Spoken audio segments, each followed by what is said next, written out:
What's happening, y'all? It's your boy Rico from Street Scores, and like we expected, the Washington Commanders got their roster down to 86. Again, because of David Bada, with him being a part of the International Pathway Program, we are allowed to have one extra roster spot. So while most teams have had 90 players on their roster so far through this point through the offseason, we've had 91. And while most teams are going down to 85, we went down to 86 today. By today at 4 p.m., we had to narrow our roster down to 86, and we finally did so. And there are some very interesting cuts. One of them does make me sad, and I'm hoping that we somehow find a way to keep them and develop them further, and hopefully we'll see them next year. We'll break down the cuts, especially the cuts of Sammis Reyes and Troy Apke. And we got to take a look at the room now that those guys are gone in their respective position groups. But before we dive into all of that, make sure you subscribe to the channel, hit the bell next to the subscription button so you get a notification immediately. And every time I release an informative and opinionated video just like this one, make sure you pull up every Friday to the Broadcast Podcast, where we talk about everything, anything that's funny, we're gonna break it down, whether it's sports, music, anime, anything, gaming. And then make sure you pull up every Sunday for the call-in show at 6 p.m. where we discuss everything that went down in training camp and the day before in the preseason game. This Sunday we'll mostly be talking about the Kansas City Chiefs preseason game at 4 p.m. on Saturday. Without further ado, let's get it.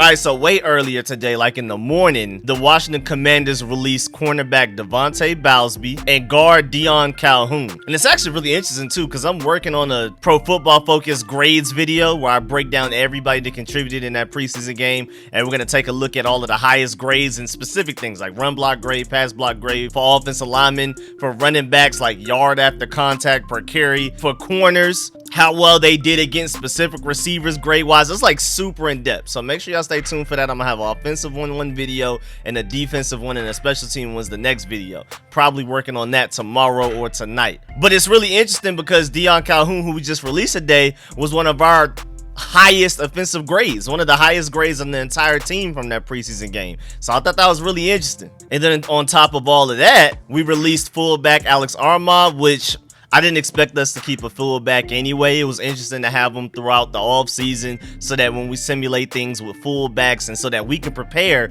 for teams that have fullbacks, you know, it gives our defense a good look at certain things. But I already knew, like, on offense, a fullback wasn't necessary. Scott Turner was not going to utilize one, because who do you take off the field? All of these receivers, all of these tight ends and running backs, we won formations where we have more than one running back. There's no way to do that with a fullback on the field. It's just virtually impossible. So even though Alex Armah is from Atlanta and I was rooting for him to make the roster, I already knew the day that we signed him last season and then brought him back this offseason that he wasn't going to make the team. And then, sadly, in shocking news, but not necessarily really shocking news, especially with him dealing with an injury, kind of went through this last year with him, Sammis Reyes dealing with the hamstring tweak. Nothing too serious, but it's kind of like last year where we put him on the injured reserve and basically just stowed him away for another year. And I'm hoping that's what we do this year, but we placed both of those guys on the injured reserve list. And so those were the first 4 moves. We needed to make 5. So up until the point that we cut Trey Abkey an hour ago, less than an hour ago, we still had one more move to make. But those were the first 4. Those were all announced at the same time. And again, we went from 91 to 87 at that time. And then after we cut Trey Apke, we went down to 86. Again, like I said in the intro, other teams, most teams in the NFL go from 90 to 85 today. We went from 91 to 86. But as far as Sammis Reyes goes, a team spokesman confirmed that being placed on IR now means that he is out for the year. He could reach an injury settlement and sign elsewhere, but that seems unlikely. And then there's a further breakdown. 2 things can happen from here. First, a settlement can be reached within the week and the player is released from injured reserve with the settlement. Because it's happening within the next week, the player has the ability to be signed back to the team later in the season. Second, the second option is that no settlement is reached and the player continues to rehab until healthy. Then player is released off injured reserve healthy. That player cannot return to the team in the same league year. Also, some more info: if there's an injury settlement within 7 days, the player must miss 3 regular season games plus the number of games covered by the settlement. And I really hope at the end of the day, however they got to do it, I hope that Sammis Reyes is back here again next summer, because I mean, he's already out of our entire tight end group, including Logan Thomas and all of these guys. John Bates is the best blocking tight end in our entire tight end room, and he's arguably the best blocking tight end in the NFL. And the fact that Sammis Reyes is not far behind him, he's more physical but just not as technically refined, but those are easily our 2 best tight ends by far. There's a big gap, and then it's everybody else. And so even just that potential alone, and then the fact that he's one of the freakiest athletes to ever even try to play the sport of football, still very raw. But I just feel like there has to be some way we can figure it out on offense as far as him being some type of threat in the receiving game and being a pass target, especially for Carson Wentz, who loves his tight ends. At some point, it won't happen this year, but I still believe in Sammis Reyes. I'm a big Sammis Reyes guy. And then on top of all of that, he was a strong special teams contributor. When it came to special teams coverage, he was one of our better guys from what I've seen and heard so far. But with us struggling to find out who we're going to keep on this roster, which is a good problem to have. I mean, we have so many good players at so many different positions. We're struggling to figure out which one we're keeping. Usually, certain position groups, especially like receiver before Terry McLaurin got here, and even while Terry McLaurin was here in the early process of it, his rookie season, we've been like, man, I mean, we need to go out there and find some talent from some other teams. But now we're trying to figure out who on our team won't even make it because we have so much talent. Tight end group especially. I mean, that's been one of our thinnest positions, and now we have like 6 or 7 of them that are at the very least have a lot of potential to them. Which takes me to my point. I mean, right now in practices, the only healthy tight ends we have available are Amani Rodgers, who I'm a huge fan of. Y'all already know that. Curtis Hodges and Eli Wolf. And even though Eli Wolf is a Georgia Bulldog, I think he's more so just a camp body right now. We're definitely giving Amani Rodgers and Curtis Hodges the bulk of the snaps with like the first teams and second teams, so we can truly see who deserves to be on this roster or not. And again, those are our only 3 healthy tight ends right now. Cole Turner dealing with the hamstring issue. Ron Rivera said he's probably going to be out for another week or 2. John Bates dealing with the calf injury. And then, of course, Logan Thomas on PUP list, still recovering from his ACL injury from last year. That's it. Those are the only 3 we have, again, now with Sammis Reyes on injured reserve. And it's obvious the 3 that are hurt are the 3 that's definitely making the team. And if we only keep 4 tight ends, that means there's only 1 spot left between Armani Rodgers and Curtis Hodges. Again, I don't think Eli Wolf is a factor, even as a Georgia Bulldog fan. I think he's just a camp body. So it may be Armani Rodgers and Curtis Hodges fighting for that last spot. And that definitely hurts because Armani Rodgers, y'all know I'm a huge fan of him. I think he could eventually become a Darren Waller level player. And you saw it in that preseason game, some of the potential. The fact that he was able to beat Xavier Woods one-on-one, a starting NFL corner one-on-one as an undrafted free agent tight end that just started playing tight end at the East-West Shrine Bowl. He's been a quarterback his entire collegiate career. You can't help but see the potential that Armani Rodgers has. And then Curtis Hodges, he's 6'8" and moves better than you should be able to move at that size, and you can definitely say he's a better blocker than Armani Rodgers, even though Armani Rodgers is improving as a blocker, and he's definitely further ahead in blocking than I thought he'd be at this point, because I was afraid he may be somewhat of like a Vernon Davis or Jordan Reed level blocker, but it looks like he could potentially be more than that. At the very least, he could try to get in the way, and he's very physical with trying to do so. But Curtis Hodges is definitely ahead of him in blocking right now, but Armani Rodgers is definitely ahead of Curtis Hodges in receiving right now. So I think that's really interesting. If I had to pick between the 2, of course Armani Rodgers is my boy, and then I would just hope Curtis Hodges can at the very least make the practice squad. But then again, with Logan Thomas on the PUP list, if he's not ready for week 1, maybe if we keep 4 tight ends, both of those guys make it. Again, Sammis Reyes is out the way now, and I hope that we can bring him back next summer. I really don't want another team to get their hands on him, because I can see it being a Jordan Mailata situation again, where another team finds a guy with ridiculous potential from a different country, and then he ends up turning into a star, or at least a really good player. The same feeling I had about Jordan Mailata before the Eagles got him and turned him into a really good tackle on arguably the best O-line in the NFL. I had that same feeling about Sammis Reyes after we got him. I was a little bit later on Sammis Reyes than I was Jordan Mailata, but it looks like I'm one of the last guys rooting for Sammis Reyes to make it, man. I just see the potential there, and I really want him to at the very least come back next summer and compete again. But yeah, man, with Sammis Reyes gone and all of those other guys hurt, we right now only have 3 healthy tight ends, and all three of those tight ends have never played in an NFL game yet. Eli Wolf and his couple of trips around the league has yet to start in an NFL game. And again, Armani Rogers and Curtis Hodges are both undrafted free agents this draft class. And then later on, less than an hour ago, it was announced that Trey Abkey was released by the Washington Commanders. And maybe later on, he'll end up probably on the practice squad or something. They'll probably bring him back. But corner and safety wise, it's just dead. I mean, we've given him all of the chances in the world. Even in like OTAs this past season, he was running with the ones just to see if he could hang even a little bit. And then in previous off seasons, we've been letting them run with the ones in training camp at times. They've given him plenty of opportunities. So it's absolutely no excuse. But at the same time, I'm a little shocked because he's one of our best special teams contributors. But then again, remember when we drafted Darrick Forrest, I was like, uh-oh, Trey Abkey, it may be ugly for you. But then we ended up keeping Trey Abkey, especially with Darrick Forrest hurt. And then this year, Darrick Forrest is healthy. He's balling on defense, and he looks like a strong special teams contributor. He's basically taking over for what DeShazier Everett was doing, which is a really specific role for the special teams. And then on top of that, Percy Butler, at the very least, even if you don't trust him on defense, which I'm a huge Percy Butler fan. I loved what I saw from him in that preseason debut, literally erasing guys out of the play at times. Now, granted, he was slow to get down on that receiver that one play that David Mayo got killed, but that was definitely more so David Mayo's fault than Percy Butler's easily. And then also he had the interception go through his hands, but you see the makings of a star right there. You see the makings of a guy that should eventually replace Bobby McCain as our starting free safety, maybe sooner rather than later.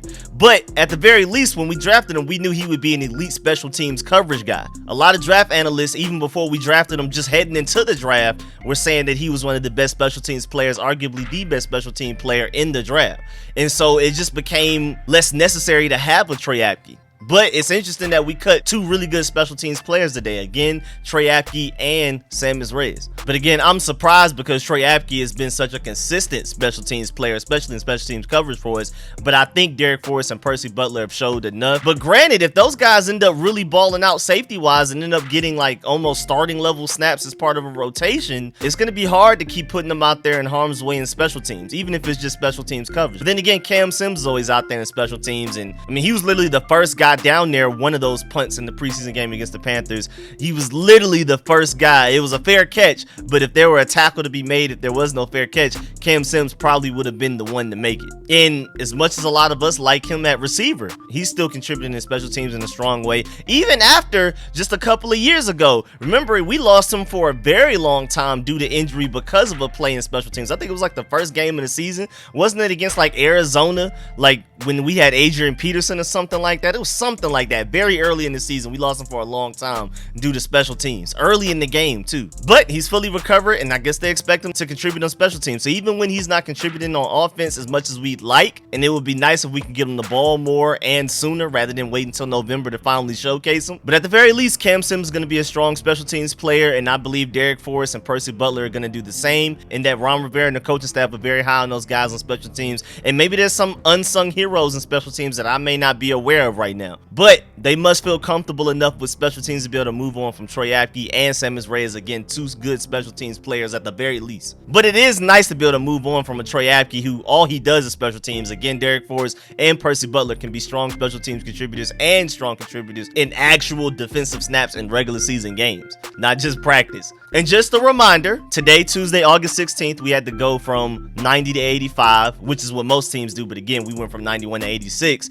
And then we played the Kansas City Chiefs Saturday at 4 p.m. And then after that, Tuesday, August 23rd, we cut from 86 to 81. Again, everybody else is 85 to 80. And then we play the Baltimore Ravens in a preseason game August 27th at 7 p.m. And then the following Tuesday, again, another cut, August 30th, we go down from 81 to 53. But yeah, man, that's the end of this video. Every Tuesday when we do these cuts, expect me to do a video breaking down everybody that got cut. And again, Alex Armah, I'm not necessarily surprised. I mean, I'm surprised that he stayed this long, but again, I think that they used him as a camp body just to give the defense different looks, because we're going to go against teams that have full backs. And I think they got enough experience going against it, and I think they're ready to move on. And then cornerback Devontae Bausby, I mean, he was already at the bottom of the roster, so I'm not surprised. But again, Calhoun at guard, I was pretty surprised because he's one of our highest graded players. And granted, I got to go look at the film myself to see if he was really worthy of that grade and if we're really making a mistake cutting him. But apparently it was time to move on. But it does look like we have a lot of really good offensive line depth. A lot of those guys in the back end, Willie Bevers, Chris Paul, a lot of the depth guys looked really good in that preseason game. And then cornerback wise, I mean, you saw Steven Parker. Steven Parker was probably behind Devontae Bausby just a couple of weeks ago in the depth chart, but then he went out there and looked like one of our best players on our team. I mean, he literally looked like a Lewis Cine almost. It was the exact play style of a Lewis Cine from my Georgia Bulldogs, so that's why it was really fun for me to watch, because I was like, is that Lewis Cine out there? And so that's probably why Devontae Bausby didn't make it. If Steven Parker didn't go out there and show out like he did, it probably would have been him instead of Devontae Bausby. So shouts out to Steven Parker for going out there and making plays and earning at least another week of being on this roster. And who knows, he may Torrey McTire it, and he may be the Torrey McTire this season and end up somehow making the roster way late. Now granted, it's going to be more difficult because we normally keep more corners than we keep safeties. We're probably going to keep more corners than we keep safeties, and Steven Parker is a safety. And remember, Torrey McTire was a corner, so he's technically like the safety version of Torrey McTire. But I could definitely see him, if he makes enough plays, it's going to be hard to release him, and at the very least you'll have to keep him on the practice squad. But if he goes out there and looks like Lewis Cine every game, you got to figure something out. Even if you got to take a spot from a different position group, like offensive line maybe or something. But then again, we have so many injuries on offensive line, and y'all know I'm really stingy with my tight ends. I don't want to cut anybody, so I don't know how we do it. I don't know his path to the roster for like the ultimate 53-man roster type of thing, but I really would love to see Steven Parker make this team in some way, especially if he keeps balling out. But yeah, man, that's the end of this video. Please get in the comment section, let me know how you feel about everything discussed in this video, all of these roster cuts. Of course, I will be updating y'all on these roster cuts and doing a video just like this one every week that we do these cuts. And before the 53-man roster, I'm gonna do a roster prediction as well before we get to there to see how right or wrong I am trying to predict what's going on with the team. So make sure y'all stay tuned for all of the roster updates and roster hypotheticals as well. But again, definitely get in the comment section, let me know how you feel about everything discussed in this video. I'm pretty sure a lot of y'all are relieved that Sammis Reyes is gone, but y'all know Sammis Reyes was my guy, and I see so much potential in him. Again, I really think he could be a Jordan Mailata. And then also let me know how you feel about Trey Abkey finally getting cut. I'm pretty sure it's a celebration for a lot of y'all. For me, I'm kind of neutral because he was a really good special teams player. Then again, he was really nothing outside of that. And if Darrick Forrest and Percy Butler can be as effective in special teams, there was literally no reason to keep Troy Apke. And then also leave a like on this video if you liked it, if you learned anything. And as always, man, I appreciate the support, man. Shouts out to all of my sponsors, especially my Pro Bowl sponsors whose name you see scrolling on the screen right now, man. I really appreciate y'all. Catch y'all later. I'm out.